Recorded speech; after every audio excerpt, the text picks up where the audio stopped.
pero vamos andando. La Sonia, doctor Diego, bueno, saluditos a todos. ¿Qué tal, Norberto? Gracias, Hola, Sonia. Norberto. Esperamos 2 minutos más, aunque ya estamos bastantes, y les voy a contar qué vamos a hacer. Se habla mucho de estrés, toda la parte teórica de estrés, cualquiera de ustedes la puede encontrar en internet de las 1001 formas. Hoy lo que vamos a hacer es tratar de bajarlo a la vida de cada uno, porque uno le dice a una persona que le parece que está estresada y la persona dice que no, porque no registra lo que le pasa. Entonces, lo que estamos haciendo ahora es una recopilación de lo que dicen los pacientes en las consultas, ¿no?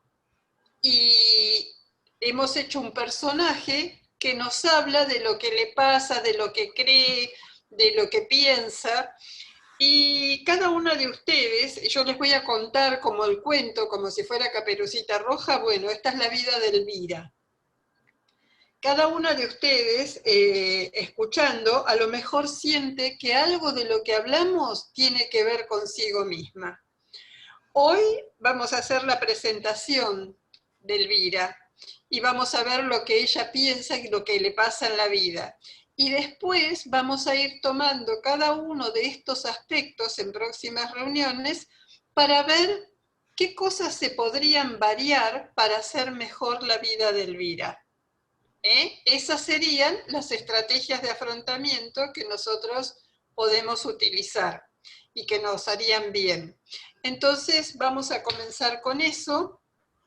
Voy a compartir la pantalla y vamos a contar el cuento. ¿Cómo se hace que haga una pantalla única?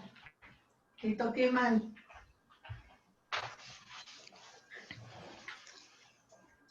Ah, no. Entonces, lo de hoy se llama Me pongo acá, ¿no? Una historia de estrés. Hasta tanto, Néstor, sé un poco más discreto, ya está. Me borré. Bueno, ahora silenciamos los otros, así yo no los escucho. Y no me distraigo con la historia de Elvira, que es muy importante. Comenzamos. Bueno, yo le digo a una persona que está estresada en la consulta. Me dice, no, yo hago mi vida de todos los días, solo estoy cansada, solo estoy dolorida. Y vamos a ver cómo es la vida de esa persona, que no se da cuenta. Lo primero que vamos a hacer es usar la definición para poder tener un referente de qué es lo que se conoce como estrés así en general. ¿Y qué dice? Desde el punto de vista de la medicina y la psicología, o sea, de la psiconeuroinmunoendocrinología, es la adaptación frente a los acontecimientos de la vida. La adaptación tiene distintas variables, puede ser buena, mala, más o menos, y estos acontecimientos pueden ser psicológicos, como por ejemplo, no puedo controlar mis emociones, o pueden ser sociales, por ejemplo, el lugar que tengo en el grupo de amigas o en el colegio o en el trabajo no me satisface, no es el que quisiera tener, los demás no me reconocen, o culturales.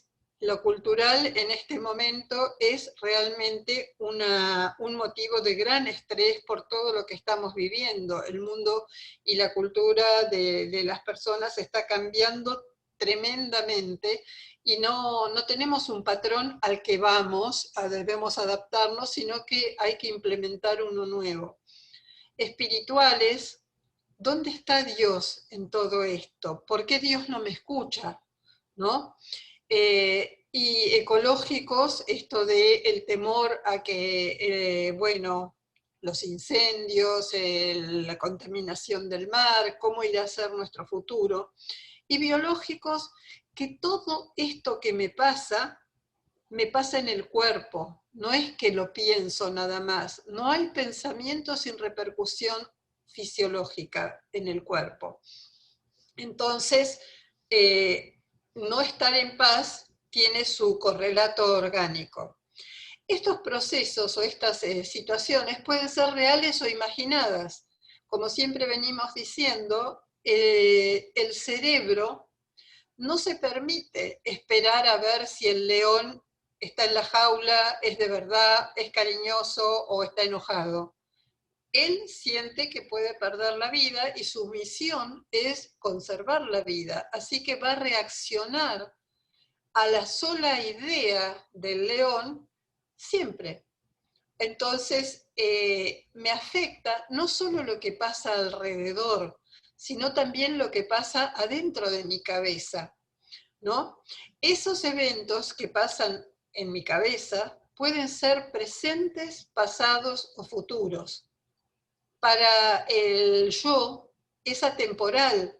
O sea, ustedes vieron que uno se siente a los 50, a los 60 años como con las mismas deseos o ilusiones de los 20 o 30. Tiene que aplicar la adecuación a la realidad para darse cuenta que, bueno, ya no puede ir a escalar la montaña como a los 20. Cada individuo va a ir haciendo todos estos procesos según su realidad personal, basado en lo que ha vivido hasta ese momento, en su contexto y en el modo en que fue tomando de cada una de las cosas que le pasó una vivencia o una creencia. Esta sería la definición, que no es fácil, pero es entendible. Entonces, a partir de esto, vamos a buscar este personaje que nos va a ayudar a entender mejor qué es lo que pasa. Una frase que yo les recomendaría que la escriban grande y la pongan frente en la puerta de la heladera es la que dice que lo importante no es lo que nos pasa, sino lo que hacemos con lo que nos pasa. Y esto es lo que vamos a mostrar ahora. Había una vez, empezamos el cuento, un ser humano llamado Elvira. Si hay alguna Elvira presente, no tiene que ver con ella. Es un personaje que nosotros vamos a pedir prestado para poder contar la historia. Elvira vivía con su pareja y 2 hijos, en una casa modesta, normal, con un presupuesto justo. O sea, como cualquier persona, como la mayoría de nosotras. Elvira tenía una buena educación y creía en lo siguiente. Creía que atender a su familia era su obligación, como lo habían hecho su madre y su abuela. No es que lo creía razonándolo, es lo que había mamado, entonces lo vivía de acuerdo a eso y trataba de copiar el modelo. Que debía tener a su familia muy bien atendida para que estén contentos. Lo hacía de corazón, pensaba en cada uno de ellos lo que necesitaba, que las cosas estén en la mochila, que la casa esté prolija, que la comida sea la que les guste. Todo el día estaba buscando los detalles que había que cumplir.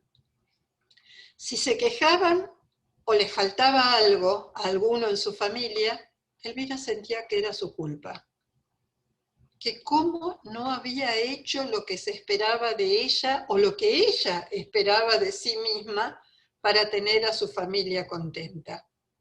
Eso le hacía sentir mal. Debía hacer las cosas bien, se proponía la próxima vez hacerlo mejor. Que debía tener todo limpito, prolijo, cuidado, como tenía su mamá, como tenía su abuela, porque así era. Nadie le dijo que eso era cuestionable o no cuestionable. Era lo que había que hacer, no se pensaba, pero llevaba tiempo hacerlo, llevaba esfuerzo, había otras cosas para hacer. Y Elvira ponía su energía para que todo esté bien. Que si ella era una persona dulce y estaba feliz todo el tiempo, era como debía ser. que no podía negarse o enojarse ante las demandas de su familia. ¿Cómo iba a ser eso? Eso era ser mala madre o mala esposa o mala persona. Estaba bien educada, estaba educada en complacer, en estar contenta con hacerlo. Y bueno, no entraba en su cabeza enojarse. Y así iba juntando una vez, juntando otra vez, y cuando Elvira se enojaba, ardía Troya, gritaba, chillaba, les reclamaba a cada uno de ellos en la familia qué es lo que ellos no habían hecho, y se armaba un tole-tole tal que después de desarmarlo llevaba su tiempo, con lo cual Elvira juntaba más culpa todavía. Y no quería zafarse, porque sabía que después le iba a costar poner todo de nuevo en equilibrio. Así que contenía, y algo había aprendido, pero le costaba dejar que las cosas, como que nada pasó, no darle importancia.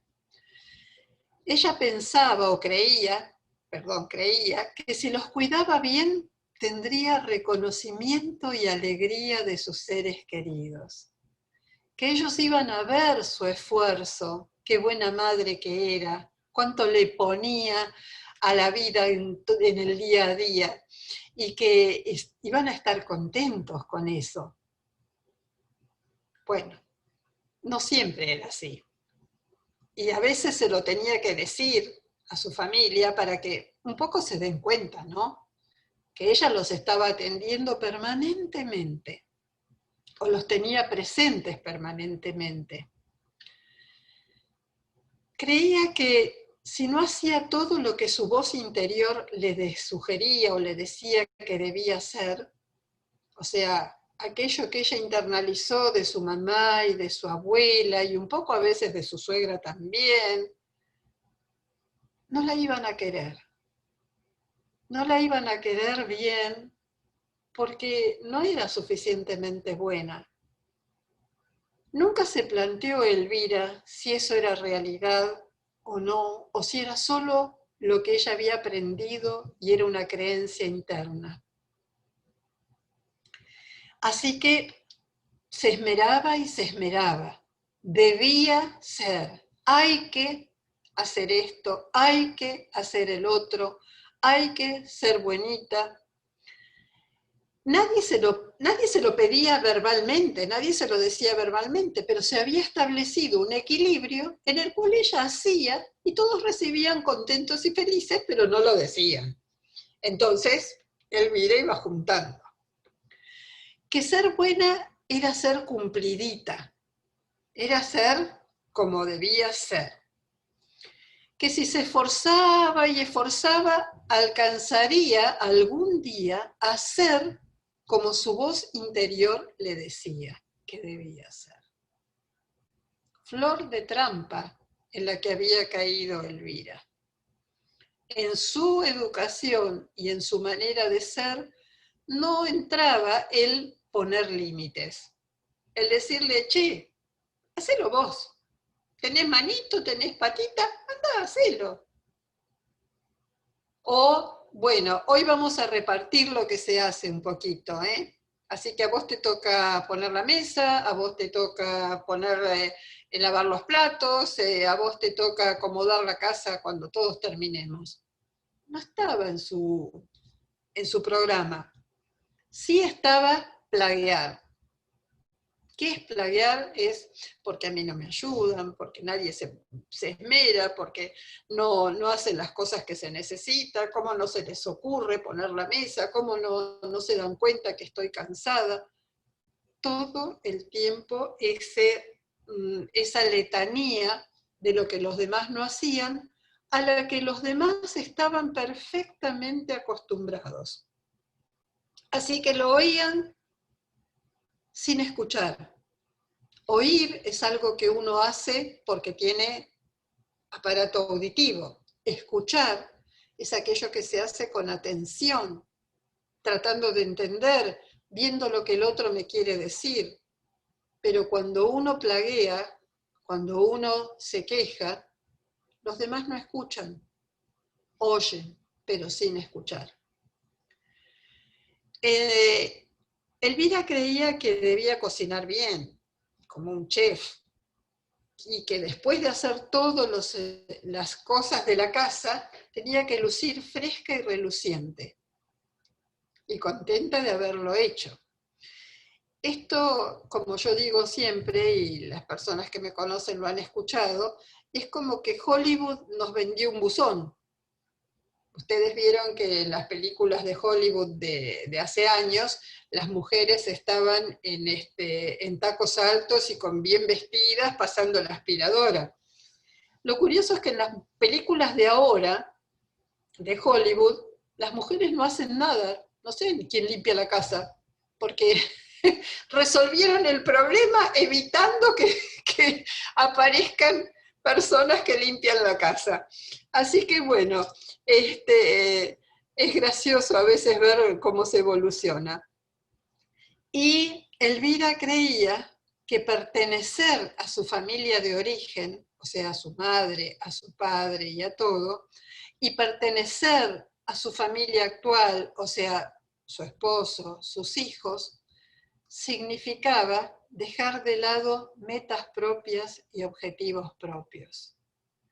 Ella había soñado con estudiar, con hacer una carrera como fonoaudióloga, como asistente de pacientes crónicos, pero sin embargo no hubo tiempo, ni hubo dinero para pagar ese curso, ni era tan productivo. Y bueno, lo haría algún día. Pero eso que quedó allí como una cuenta pendiente, también estaba pesando y quitándole energías. Porque todo aquello que uno no hace contento, es como que el esfuerzo fuera el doble o el triple. Y no es que todo esto que Elvira creía estuviera mal, es que a lo mejor no daba la cuenta entre la energía que tenía, los ideales que tenía, los gustos que se quería dar. No estaba compensado, y entonces empezaban a pesar y a pesar y a ser arrastrados, y cada día sumaba un poquito más de frustración. O sea, todo lo que Elvira creía era bueno, pero le faltaba el moño porque, bueno, los tiempos cambiaron, la gente cambió, y algo de la vida de Elvira, fíjense qué pasa ahora, también cambió. Empezó a cambiar el guión, ¿no? Precisó trabajar, y Elvira se fue a trabajar con todas las creencias que trabajaba en su casa, que hacía las cosas en su casa. Quería hacer todo lindo, todo prolijo, ser buenita, hacer la tarea en el tiempo correcto, y encima quería que sus compañeros de trabajo y sus jefes se dieran cuenta de cuánto ella ponía y la reconocieran. Pobre Elvira. Nadie se daba cuenta. Es más, algunos ni se daban cuenta que estaba. Y a ella eso le dolía en el alma, porque nadie le dijo que se debía autoabastecer de reconocimiento y no esperarlo de afuera, que trabajar era una tarea, no un lugar donde ir a buscar amigos y reconocimiento. Entonces se sentía peor todavía, porque no solo en su casa no era comprendida, sino que ahora en el trabajo esta gente vivía en otra. Los padres de Elvira empezaron a envejecer, a enfermar, y tuvo una tarea más, que era asistirlos, llevarlos al médico, hacerles las compras, atenderlos, tratar de dejarlos contentos, y nunca estaban contentos. Siempre le faltaba algo y siempre pasaba otro problema. Cuando ya creía que tapaba un agujero, se abría otro. Y el tiempo era el mismo. Así que ella corría cada vez más rápido para poder hacer todo. Por sus obligaciones se fue alejando de los otros familiares, de los amigos, tuvo que posponer sus gustos personales. ¿Dónde los iba a realizar? ¿Cómo iba a ser? Si no tenía tiempo. Cada vez dormía menos horas para poder cumplir con todas sus autoexigencias. La exigencia interna de Elvira era solo para ella. O sea, en su diálogo interno, ella debía cumplir con todas estas cosas y hacerlas bien, y a veces exigirle a los demás, pero como estaba tan cansada, tan sobrecargada cuando lo hacía, y tal vez no lo hacía de la mejor manera para que los demás quisieran colaborar. Más bien, lograba que los demás se escondan y escondan el cuerpo lo más posible. Sus alegrías, sus deseos e ilusiones, los de Elvira, ya casi ni los recordaba. Era como que había sido tapada por la realidad. La realidad la fue convirtiendo en este ser gris que trataba de satisfacer todo lo que había que hacer y ya medio que no se acordaba cuál era su ideal, qué quería estudiar. Solo sentía que había como un enojo básico, un enojo permanente, un disgusto que estaba ahí. Ni se acordaba que antes era alegre, dicharachera, cuando era más joven y tenía menos obligaciones. Que esa joven que ella fue estaba escondida en esta mujer llena de obligaciones que era hoy. El cansancio y el mal humor se fueron adueñando de ella. Día a día. Era pesada la vida en este momento. Estaba confusa, desilusionada, sobrepasada. La vida no era como ella esperaba. Ni sabía cómo había llegado a esto. ¿Cuándo se dieron vuelta las cosas? A veces no podía ni pensarlo. Era solo la emoción de disgusto lo que sentía. Esa desilusión que no podía ni expresar con palabras. Vivía mirando el reloj, tratando que el tiempo le alcance, sobresaltada por todo, por no olvidarse de las cosas, por cumplir con lo que los demás esperaban y lo que ella también quería cumplir, porque lo curioso es que ella quería cumplir con las exigencias de los demás o las necesidades de los demás, no es que los demás fueran malos, simplemente estaban ahí, había que hacerlo. Y bueno, este estado le estaba haciendo mal, pero Elvira lo único que quería era cumplir y que la ayudaran a cumplir. Pensaba, hasta acá estuvimos hablando de lo que Elvira creía y de lo que a Elvira le pasaba. Son cosas diferentes. Ahora vamos a ver lo que Elvira pensaba, que es distinto a lo que creía. Lo que creía estaba plantado en ella profundamente, porque así era lo que había mamado y lo que trataba de cumplir. En cambio, lo que pensaba era cómo ella trataba de arreglarse con eso que creía más lo que le pasaba. Y acá está lo que pensaba.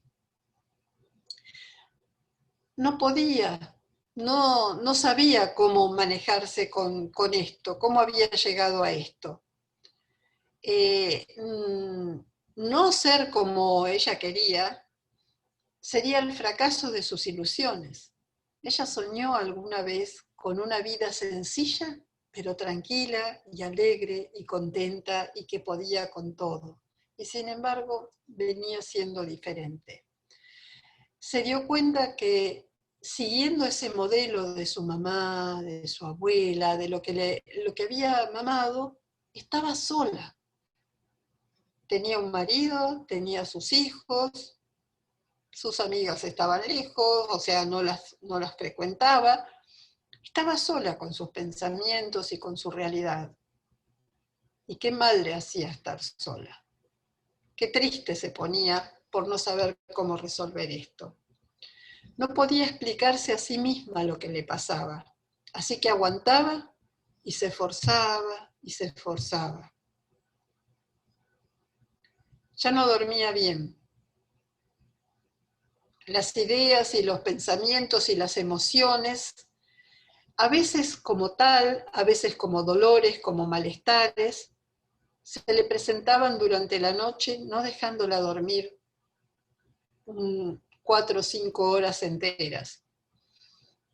Y claro, se levantaba cansada, estaba cansada todo el día, desmoralizada, enojada. Cuando los chicos se acercaban, los ahuyentaba con su gesto, con su tono, con lo que les decía. Era inevitable. Aquellos por los que se esforzaba, todos los protagonistas que hemos venido hablando hasta ahora, o sea, la familia actual, la familia de origen, sentía Elvira que ellos solo querían más de lo mismo que ella daba, que no le pagaban con la misma moneda. Se había dado cuenta que si daba y daba y daba, el otro quería, quería y quería. Que aquello de la retribución, que si uno da, el otro se da cuenta qué bonita que soy y qué buena, y entonces me va a responder con lo mismo, no era verdad. No era verdad. Que ella tenía un libreto y los demás tenían otro libreto. Y lo peor es que hasta se daba cuenta, y lo podía decir, que ella los había acostumbrado a vivir así. Sí, era la que había orquestado esta dinámica de familia. No la comprendían. ¿Qué la iban a comprender? Si estaban re cómodos con todo lo que ella hacía, le exigían que sea la misma de siempre. ¿Cómo puede ser que no haga lo que hacía habitualmente? Lo peor es que por momentos Elvira misma estaba del lado de los demás. ¿Cómo no hacía lo que venía haciendo? Comenzó a tener dolores pasajeros, un poquito aquí, un día allá, pero se tomaba un paracetamol, una aspirina, porque había que seguir con lo que venía haciendo. Además, si siempre pudo con todo, ¿por qué ahora no iba a poder? Hasta tomaba vitaminas, porque decía, bueno, no estoy fuerte, tengo que estar fuerte para poder con todo. Y hasta iba al médico, y al médico le decía, pero si yo pude siempre con todo. Y Elvira no podía entender que ese poder con todo y esta manera de ser y pensar, de la cual no era culpable, más bien era víctima, pero la había llevado a esta situación. Que esto que le estaba pasando era un llamado de atención para ver si cambiaba su vida un poco. El médico tampoco la entendía. Le decía que todo estaba en su cabeza. Y pobre Elvira se sentía muy mal porque si ella pensaba bien, si así había visto que había sido la vida de su mamá, de su abuela, de su hermana mayor, pero algo pasaba y los síntomas seguían apareciendo. que eran un modo de decirse a sí misma, no quiero más esto que me está pasando. Quiero vivir distinto y no sé cómo decirlo y estoy atrapada, me siento enjaulada y siento que aquellos a los que quiero me están haciendo mal. Porque Elvira, pese a que se daba cuenta de que eso ya no era bueno para ella, todavía no podía decirse a sí misma que ella había creado esta realidad que se le estaba dando. No por maldad, no simplemente porque, bueno, los tiempos cambian y ahora vamos a ver.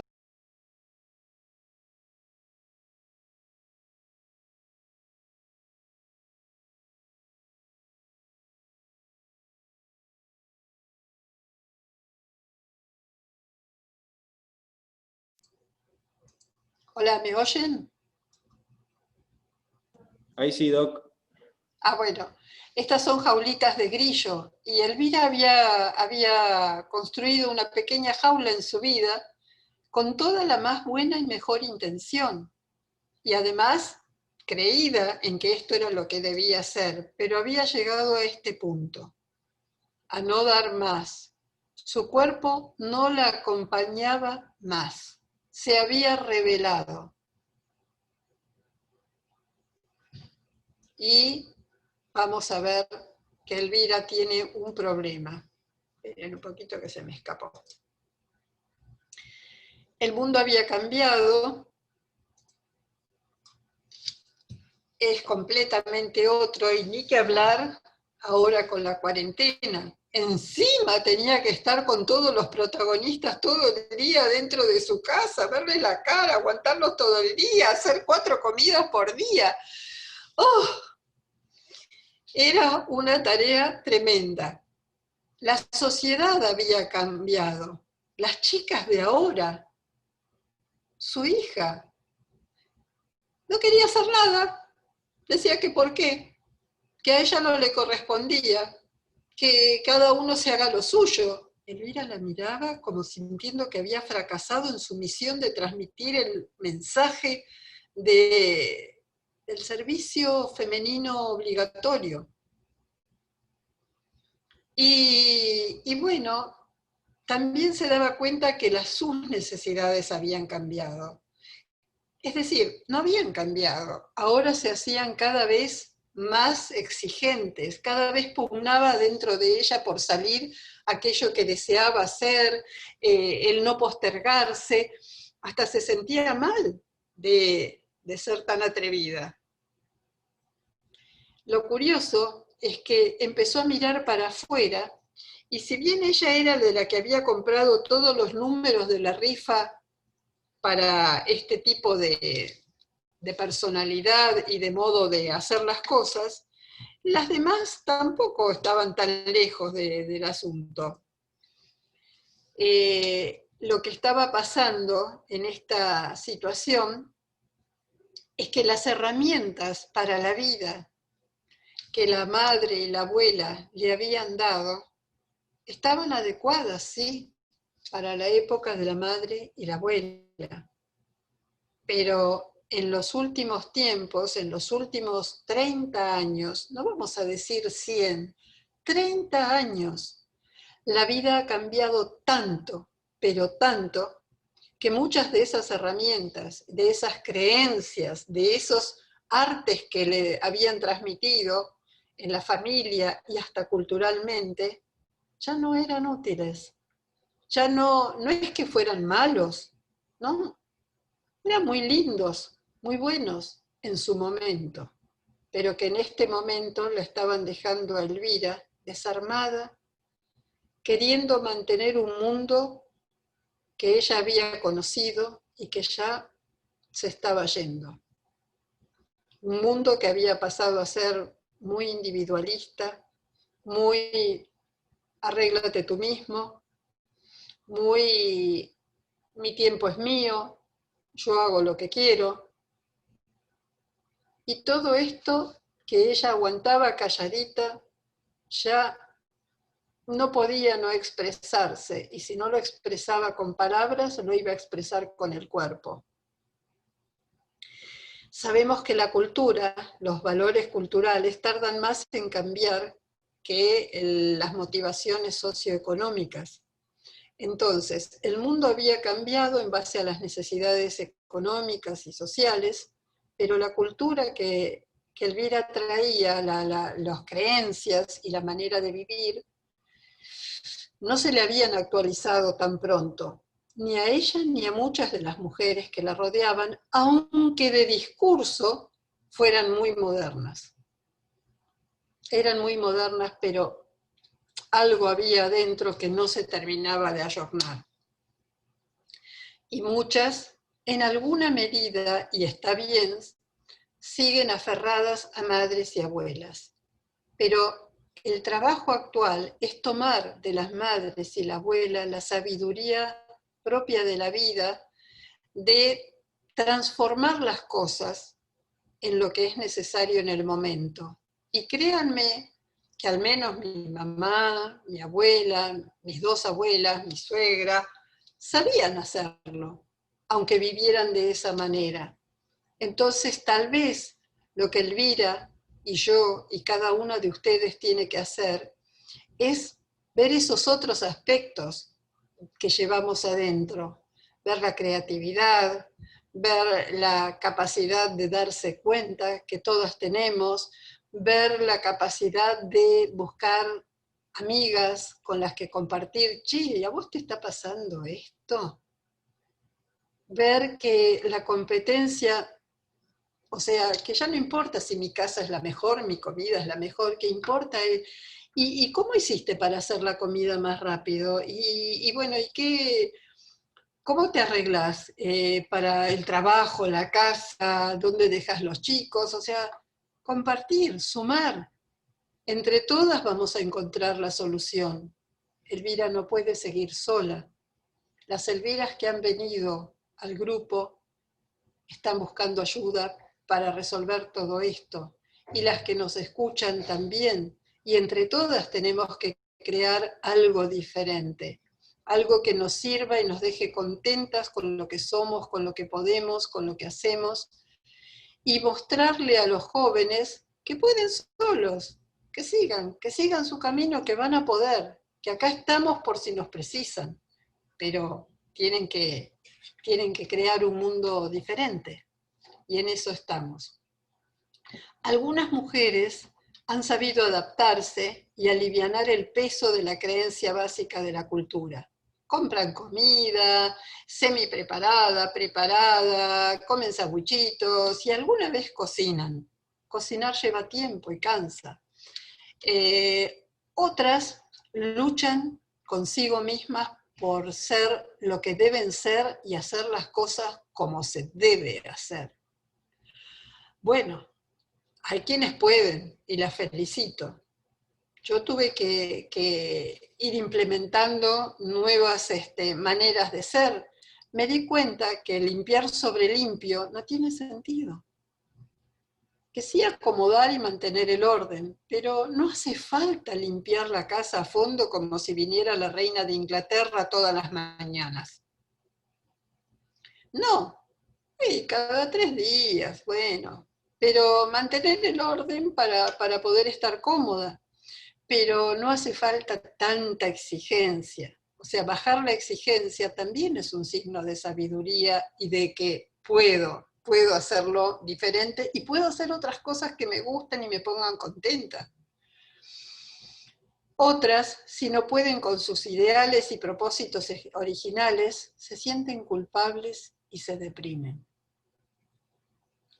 Y esto no significa que hayan fracasado, significa que, bueno, hasta hoy, en este momento estamos en esta situación, vamos a ver cómo aprendemos a mejorar. Y cada una de nosotras puede darse cuenta entre la gente que la rodea, quiénes han podido alivianar el peso, quiénes se sienten culpables o deprimidas, y quienes luchan todavía por mantener firme aquella cosa que mamaron de su casa. Y ayudarnos unas a otras. Esto es lo que decía la canción Abrir las puertas para ir a jugar.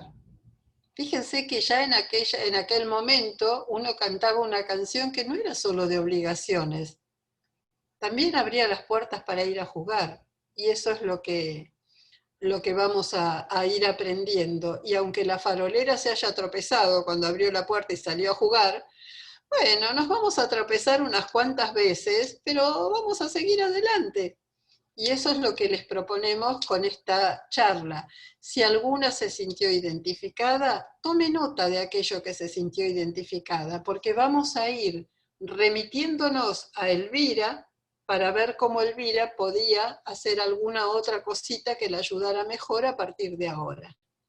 Muy bien, vamos a dejar acá. Esta es una historia que continuará, las espero para ver las distintas opciones. Esto es como esos cuentos de Elige tu propia aventura.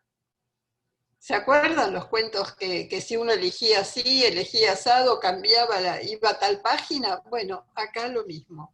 Así que las invito a que continuemos en Elige tu propia aventura. Quisiera saber si alguna tiene algo para decir, para preguntar.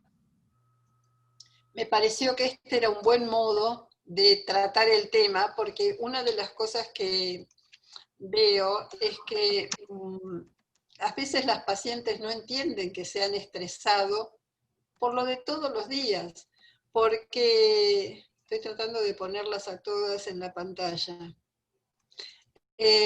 Porque ahí está, gracias.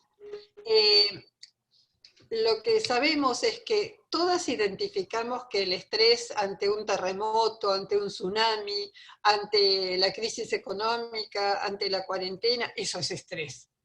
Pero esto que les vine contando de la historia de Elvira surgió de las frases que he venido escuchando en estos 22 años que atiendo pacientes con dolor crónico.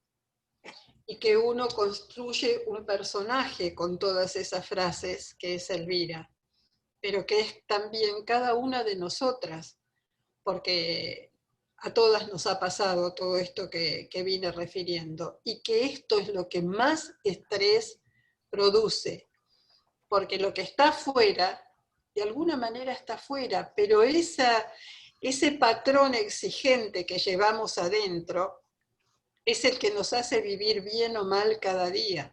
Y es sobre eso que tenemos que trabajar para liberar energía que está trabada en esos lugares del deber ser y que no nos deja vivir plenamente el día por día.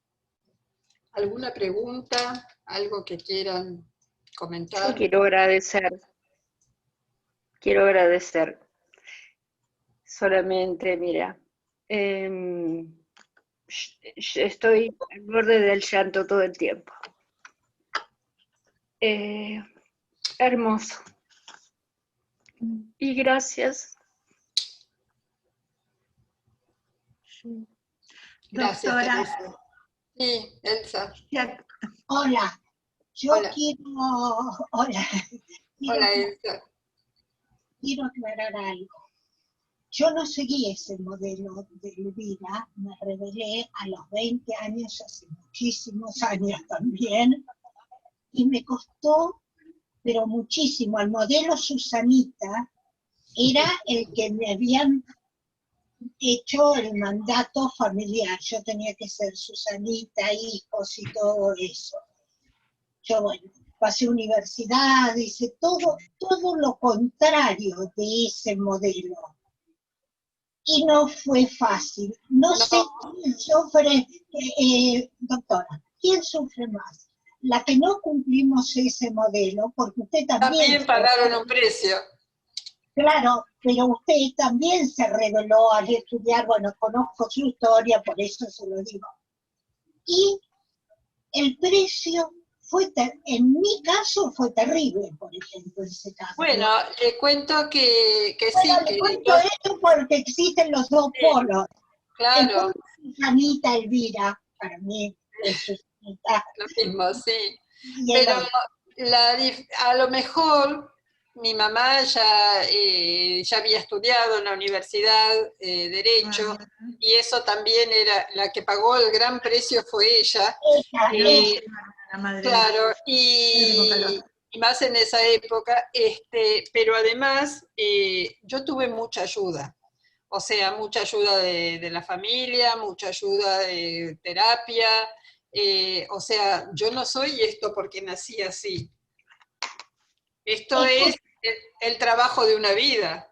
Claro, Y lo que quiero decir es que el trabajo se puede hacer en cualquier momento de la vida, desde que uno se da cuenta de que algo de esto que hablamos le pertenece, puede intentar cambiarlo, es su derecho intentar cambiarlo y nunca es tarde. Y claro. además de que no es tarde para uno al intentar cambiarlo está favoreciendo a los que vienen atrás y están viendo que uno hace el esfuerzo. Claro, digamos que el modelo contrario a Susanita o Elvira, como quieran llamarle, también cuesta su esfuerzo. Yo también tuve apoyo para que estudiara en la universidad y todo lo demás. Pero era medio con mis compañeras del secundario, por ejemplo. Un bicho de 41, 3 fuimos a la universidad en una ciudad universitaria. No es una casualidad. No, y vamos a ver las otras qué cosas tienen para compartir, si es que alguna más quiere compartir algo. Yo en mi caso particular, si bien no era Susanita así tan al estilo este, Sí, es exacto. es una, pero la encefalomielitis miálgica que se me revivó me hizo cambiar a la fuerza, ni siquiera tuve que plantearme el cambiarme, me cambió el cuerpo. Claro, claro. Es que la vida siempre nos va a tratar de equilibrar. Exactamente, entonces fue el cuerpo el que se impuso y hoy hoy hago lo que puedo y si ven mi entorno, es más, a veces sí puedo hasta cuando me puedo bañar, o sea, estoy en un estado de la enfermedad que me baño cuando puedo. Está bien, está bien. Entonces, a veces ¿qué pasa? Que bueno, el cuerpo, la vida, las condiciones siempre te ponen en un brete en el cual vos tenés que dar un paso, yo lo que quiero decir es que a un cambio, digamos, y hay que aprovechar ese paso, esa situación, y verle lo positivo para realizar el cambio. Eso quiero decir. Exactamente. Bueno, vamos a ir dejando para que tenga acuerda, lugar la actividad doctora, de Sonia. ¿Se acuerda, doctora, que hace unos años usted habló del síndrome de Maripili? Viene a ser más o menos esto. Ahí, como esto va a quedar para que ustedes después lo vean, en la referencia dice, por favor lean en Google el síndrome de Maripili. Yo cada tanto lo leo. Alguna cosa de esas todas tenemos, porque bueno, así ha sido. Así ha sido y tenemos que entre todas cambiarlo, porque como dice Elsa, si lo hace una sola, el precio es muy caro. En cambio, si lo hacemos en conjunto, nos vamos acompañando y sosteniendo de mejor manera. En mi época no había otra opción de hacerlo sola. Sí, a ver, Nora. Sí, ¿qué tal? Primero, gracias, me encantó la charla. Me sentí totalmente Elvira. Y como dijo, ahora no recuerdo el nombre, el cuerpo es el que a uno no le va permitiendo hacer lo que factura. Sí, totalmente. Sí. Pero está bien, nos equilibra. Por eso esto, y dejo acá, esto es lo que quiero que se entienda. Cuando la gente habla de una guerra contra las enfermedades, ¿no? Y que son guerreros contra tal o cual enfermedad, me parece que no entendieron bien el mensaje. Esto no se trata de una guerra, se trata de aprender un lenguaje nuevo, ¿no? De un aprendizaje. La única salida para la persona con una enfermedad crónica es el aprendizaje, ¿no? Y de eso se trata lo que hacemos. Bueno, voy a dejarla a Sonia para que ocupe su espacio y nos vemos la semana que viene para el continuará. Gracias, doctora. Ahí Beatriz tenía una pregunta para ver si estaban atendiendo, en qué teléfono se podía comunicar al hospital. El hospital está atendiendo con un triage que define si la persona tiene riesgo de tener COVID o no, y cuando es que no, hay consultorios para riesgo y consultorios para los demás. Y después ahí se dan turnos. Y Diego, ¿estás ahí? Sí, Doc. ¿Nos contás cómo sigue? Sí, estamos haciendo desde el servicio un triage virtual, sí, a partir de un mail. En base al mail se ve si se puede resolver por mail la consulta, si necesita una videoconsulta, una videollamada, o bien, si el paciente lo amerita, se coordina una consulta presencial. Eso se está haciendo, ahí yo les dejo el mail en el chat. En el chat. Se comunican ahí cuáles los síntomas que tienen y eso, y se ve si ya les digo, se puede resolver por mail o necesita alguna otra instancia, una videollamada o eventualmente una consulta presencial. Bueno, muy bien. Gracias, doctora, doctor. Ahí. Bueno, listo, entonces quedamos en tus manos.